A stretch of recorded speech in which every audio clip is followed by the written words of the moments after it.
ಹುಬ್ಬಳ್ಳಿಯ ಶ್ರೀಕಾಂತ್ ಪೂಜಾರಿ ಬಂಧನವಾದ ನಂತರದಲ್ಲಿ ಅನೇಕ ರಾಜಕೀಯ ಜಟಾಪಟಿಗಳು ನಡೀತಾ ಇದ್ದವೆ. ಈ ಮಧ್ಯೆ ಇವತ್ತು ಕೋರ್ಟ್ ಜಾಮೀನಿನ ವಿಚಾರಕ್ಕೆ ಸಂಬಂಧಪಟ್ಟಂತೆ ತೀರ್ಪನ್ನ ಪ್ರಕಟ ಮಾಡ್ತಾ ಇದೆ. ಇವತ್ತು ಶ್ರೀಕಾಂತ್ ಪೂಜಾರಿಗೆ ಬಿಗ್ ಡೇ.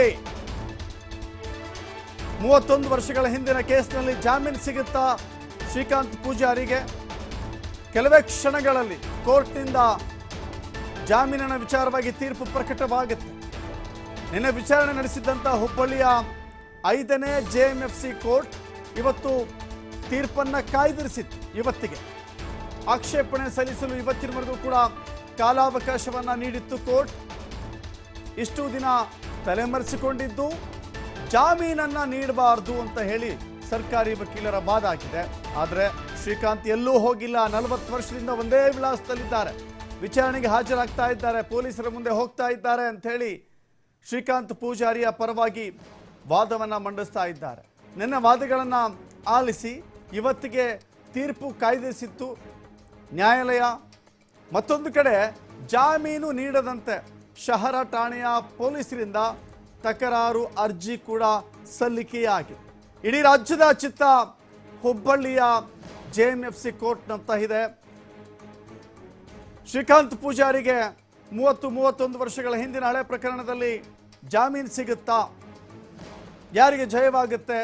ಕಾನೂನಿನಲ್ಲಿ ಕೋರ್ಟ್ನಲ್ಲಿ ಅದು ತಾತ್ಕಾಲಿಕ ಜಯವಾಗಿದ್ದರೂ ಕೂಡ ಅದು ಯಾರಿಗೆ ಆಗಿದ್ರು, ಸರ್ಕಾರಕ್ಕೋ ಪೊಲೀಸರಿಗೋ ಅಥವಾ ಶ್ರೀಕಾಂತ್ ಪೂಜಾರಿಗೂ ಅನೇಕ ರೀತಿಯ ಸಂಚಲನವನ್ನು ಸೃಷ್ಟಿ ಮಾಡಿದಂಥ ಪ್ರಕರಣ ಇದು. ಇಡೀ ರಾಜ್ಯದ ರಾಜಕಾರಣವನ್ನೇ ಒಂದು ರೀತಿ ಜಟಾಪಟಿಗೆ ತೆಗೆದುಕೊಂಡು ಹೋಗಿರುವಂಥ ಪ್ರಕರಣ ಇದು. ಸೊ ಹೀಗಾಗಿ ರಾಜ್ಯದಲ್ಲಿ ಸದ್ದು ಮಾಡಿದಂಥ ಶ್ರೀಕಾಂತ್ ಪೂಜಾರಿಯ ಬಂಧನದ ವಿಚಾರವಾಗಿ ಇವತ್ತು ಹುಬ್ಬಳ್ಳಿಯ JMFC ಕೋರ್ಟ್ ತೀರ್ಪು ನೀಡುತ್ತೆ. ಜಾಮೀನು ಸಿಗುತ್ತಾ, ಬೇಲಾ ಅಥವಾ ಜೈಲಾ, ಇವತ್ತು ತೀರ್ಮಾನ ಆಗುತ್ತೆ. ಹಾಗಾದರೆ ವಕೀಲರ ವಾದವೇನು ಅಂತ ಹೇಳಿ ನಿಮ್ಮ ಮುಂದೆ ಇಡ್ತಾ ಇದ್ದೀವಿ ನೋಡಿ. ಶ್ರೀಕಾಂತ್ ಪರ ವಕೀಲರು ವಾದ ಮಾಡ್ತಾ ಇದ್ದಾರೆ. ನಮ್ಮ ಕಕ್ಷಿದಾರ ತಲೆಮರೆಸ್ಕೊಂಡಿಲ್ಲ, ಎಲ್ಲೂ ಕೂಡ ಓಡೋಗಿಲ್ಲ. ಕಳೆದ 40 ವರ್ಷದಿಂದ ಒಂದೇ ವಿಳಾಸದಲ್ಲಿ ವಾಸವಿದ್ದಾರೆ. ಬೇರೆ ಪ್ರಕರಣಗಳ ವಿಚಾರಣೆಗೂ ಕೂಡ ಹಾಜರಾಗ್ತಾ ಇದ್ದಾರೆ. ಎಲ್ಲೂ ಕೂಡ ಪ್ರಕರಣಕ್ಕೆ ವಿಚಾರಣೆಗೆ ಹಾಜರಾಗದೆ ದೂರ ಉಳಿದಿಲ್ಲ.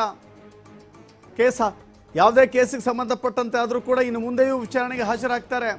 ಪೊಲೀಸ್ ಠಾಣೆ ಮತ್ತು ನ್ಯಾಯಾಲಯಕ್ಕೆ ಹಾಜರಾಗಿದ್ದಾರೆ, ಮುಂದೆಯೂ ಹಾಜರಾಗ್ತಾರೆ.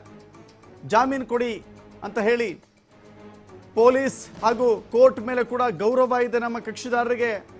1992ರಲ್ಲಿ FIR ಆಗಿತ್ತು ಅಂತ ಹೇಳ್ತಾ ಇದ್ದಾರಲ್ಲ, ಅದು FIR ಕಾಪಿನೇ ಇಲ್ಲ. ನಮ್ಮ ಕಕ್ಷಿದಾರನಿಗೆ ವಯೋಸಹಜ ಕಾಯಿಲೆಗಳಿದ್ದಾವೆ, ಚಿಕಿತ್ಸೆ ಅವಶ್ಯಕತೆ ಇದೆ. ಅಂಶಗಳು ಈ ಗ್ರೌಂಡ್ಸ್ ಏನಿದೆ, ಈ ಗ್ರೌಂಡ್ಸ್ಗಳನ್ನು ಇಟ್ಟುಕೊಂಡು ಜಾಮೀನು ಕೊಡಿ ಅಂತ ಹೇಳಿ ವಾದವನ್ನು ಮಂಡಿಸಿದ್ದಾರೆ. ಶ್ರೀಕಾಂತ್ ಪರವಾಗಿ ಸಂಜೀವ್ ಬಡಸ್ಕರ್ ಅಂತ ಹೇಳಿ ವಕೀಲರು ವಾದವನ್ನು ಮಂಡಿಸಿದ್ದಾರೆ. ಸೊ ಹೀಗಾಗಿ ಇವರ ವಾದವನ್ನು ಕೋರ್ಟ್ ಯಾವ ರೀತಿ ಪರಿಗಣಿಸುತ್ತೆ ನೋಡಬೇಕಿದೆ. ತೀರ್ಪು ಹೊರಬಂದ ಬಳಿಕವಷ್ಟೇ ಇದೆಲ್ಲದಕ್ಕೂ ಕೂಡ ಸಂಪೂರ್ಣ ಚಿತ್ರಣ ಸಿಗುತ್ತೆ. ಇನ್ನೊಂದು ಕಡೆ ಇದು ಶ್ರೀಕಾಂತ್ ಪರ ವಕೀಲರ ವಾದವಾಗಿದ್ದರೆ, ಪೊಲೀಸರು ಕೂಡ ತಮ್ಮದೇ ಆದ ರೀತಿಯ ವಾದವನ್ನು, ಸರ್ಕಾರಿ ಅಭಿಯೋಜಕರು ಕೂಡ ತಮ್ಮ ವಾದವನ್ನು ಮಂಡಿಸಿದ್ದಾರೆ. ವಾದ ಪ್ರತಿವಾದವನ್ನು ಆಲಿಸಿದಂಥ ಕೋರ್ಟ್ ಇವತ್ತು ತೀರ್ಪನ್ನು ಕಾಯ್ದಿರಿಸಿತ್ತು. ಮತ್ತಷ್ಟು ಮಾಹಿತಿ ನಮ್ಮ ಪ್ರತಿನಿಧಿ ಯಲ್ಲಪ್ಪ ನೀಡ್ತಾರೆ. ಯಲ್ಲಪ್ಪ, ಇಡೀ ರಾಜ್ಯದ ಚಿತ್ತ ಹುಬ್ಬಳ್ಳಿಯ ಕೋರ್ಟ್ ಅಂತ ಇದೆ. ವಾದ ಪ್ರತಿವಾದವು ಮುಗಿದಿದೆ, ತೀರ್ಪು ಮಾತ್ರ ಬಾಕಿ ಇದೆ. ತೀರ್ಪಿನಿಗೆ ಸಂಬಂಧಪಟ್ಟಂತೆ ಒಂದು ರೀತಿ ಸಾಕಷ್ಟು ಜನ ಕಾಯ್ತಾ ಇದ್ದಾರೆ. ಈ ಸಂದರ್ಭದಲ್ಲಿ ಏನೆಲ್ಲ ಆಗಬಹುದು ಅಂತ ಹೇಳಿ ಅಂದುಕೊಂಡಿದ್ದಾರೆ, ಏನೆಲ್ಲ ಬೆಳವಣಿಗೆಗಳು ನಡೀತಾ ಇದೆ ಅಂತ ಹೇಳಿ ಯಲ್ಲಪ್ಪ.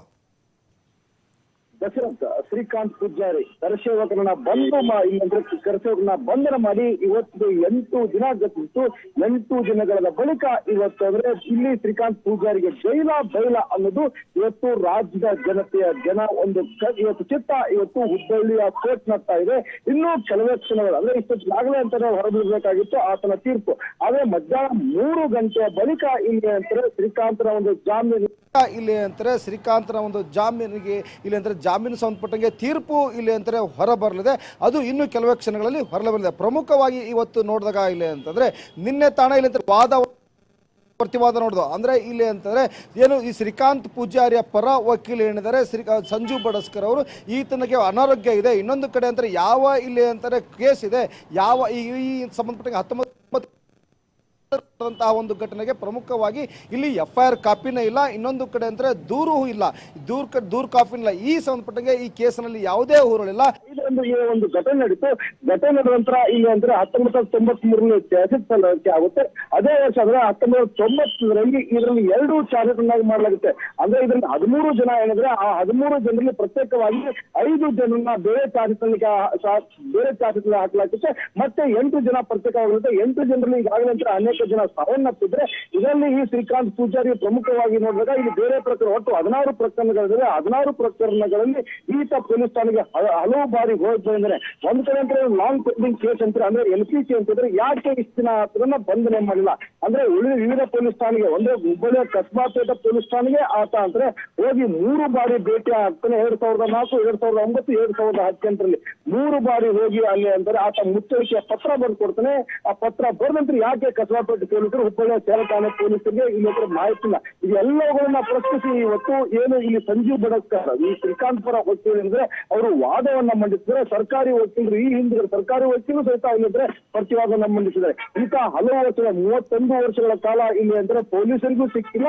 ಇಲ್ಲಿ ಇನ್ನೊಂದು ಕಡೆ ಅಂತಾರೆ ಇಲ್ಲಿ ಕೋರ್ಟ್ ವಾರಂಟಿಗೂ ಸಹ ಈತ ತಲೆ ಕಟ್ಸ್ಕೊಂಡಿಲ್ಲ. ಹೀಗಾಗಿ ಈತನಿಗೆ ಜಾಮೀನು ಕೊಡ್ಲಿಕ್ಕೆ ಹೋಗಬೇಡಿ ಅಂತ ಇಲ್ಲಿ ಪ್ರತಿವಾದನ ಮಂಡಿಸಿದ್ರೆ, ಇನ್ನೊಂದು ಕಡೆ ಅಂತಾರೆ ಹುಬ್ಬಳ್ಳಿಯ ಶಹರ ಠಾಣೆ ಪೊಲೀಸ್ ಇನ್ಸ್ಪೆಕ್ಟರ್ ಮಾರ್ಸಿ ಅವರು ಸಹ ಇಲ್ಲಿ ಅಂತಾರೆ ಒಂದು ತಕರಾರು ಅರ್ಜಿಯನ್ನು ಸಲ್ಲಿಸ್ತಾರೆ. ಆ ತಕರಾರು ಅರ್ಜಿಯಲ್ಲಿ ನಾವು ಇವನನ್ನ ಬಹಳಷ್ಟು ಕಷ್ಟಪಟ್ಟು ಹಿಡಿದಿದ್ದೇವೆ, 31 ವರ್ಷಗಳ ಕಾಲ ಈಗ ತಲೆಮರೆಸಿಕೊಂಡಿದ್ದ ಈ ಒಂದು ಪ್ರಕರಣದಲ್ಲಿ. ಹೀಗಾಗಿ ಈತನನ್ನ ನಾವು ಇವತ್ತು ಅರೆಸ್ಟ್ ಮಾಡಿದ್ದೀವಿ. ಮತ್ತೆ ಈತನಿಗೆ ಜಾಮೀನು ಏನಾದ್ರು ಕೊಟ್ರೆ ಮತ್ತೆ ಈತ ಕೈಗೆ ಸಿಗುವುದಿಲ್ಲ ಅನ್ನೋದು ಸಹಿತ ಈಗ ತಕರಾರು ಅರ್ಜಿ ಸಲ್ಲಿಕೆಯನ್ನು ಮಾಡಿದ್ರೆ. ಆದ್ರೆ ಪ್ರಮುಖವಾಗಿ ಇಲ್ಲಿ ನೋಡಿದಾಗ ಇಲ್ಲಿ ಅಂದ್ರೆ ಈತ ಇವತ್ತು ಜಾಮೀನು ಸಿಗಲಿಕ್ಕೆ ಪ್ರಮುಖ ಉದ್ದೇಶ ಮತ್ತು ಪ್ರಮುಖ ಕಾರಣ ಏನಾದರೂ ಜಾಮೀನು ಸಿಕ್ಕರೆ ಪ್ರಮುಖ ಉದ್ದೇಶ ಏನಂತಂದ್ರೆ ಇಲ್ಲಿ ಈ ಒಂದು ಪ್ರಕರಣ 1992ರಲ್ಲಿ ಏನು ಈ ಒಂದು ಗಲಭೆ ಏನಿತ್ತು ಆ ಗಲಭೆಗೆ FIR ಕಾಪಿ ಇಲ್ಲ, ಇನ್ನೊಂದು ಕಡೆ ದೂರು ಕಾಪಿ ಇಲ್ಲ. ಇದನ್ನು ಹೊರತುಪಡಿಸಿ ಇಲ್ಲಿ ಅಂತಂದ್ರೆ ಈತನಿಗೆ ಅನಾರೋಗ್ಯ ಕಾಯಿಲೆ ಇದೆ. ಈ ಅನಾರೋಗ್ಯ ಅಂತಂದ್ರೆ ವಯೋಸಹಜ ಕಾಯಿಲೆ ಇರೋದ್ರಿಂದ ಆತನಿಗೆ ಶಸ್ತ್ರಚಿಕಿತ್ಸೆ ಆಗಿದೆ ಕಳೆದ 3 ತಿಂಗಳಿಂದ.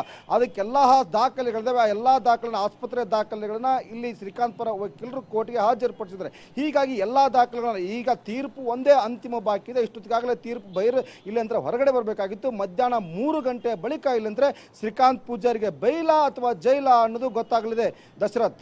ಎಸ್, ಥ್ಯಾಂಕ್ ಯು ಯಲ್ಲಪ್ಪ ನಿಮ್ಮೆಲ್ಲ ಮಾಹಿತಿಗೆ.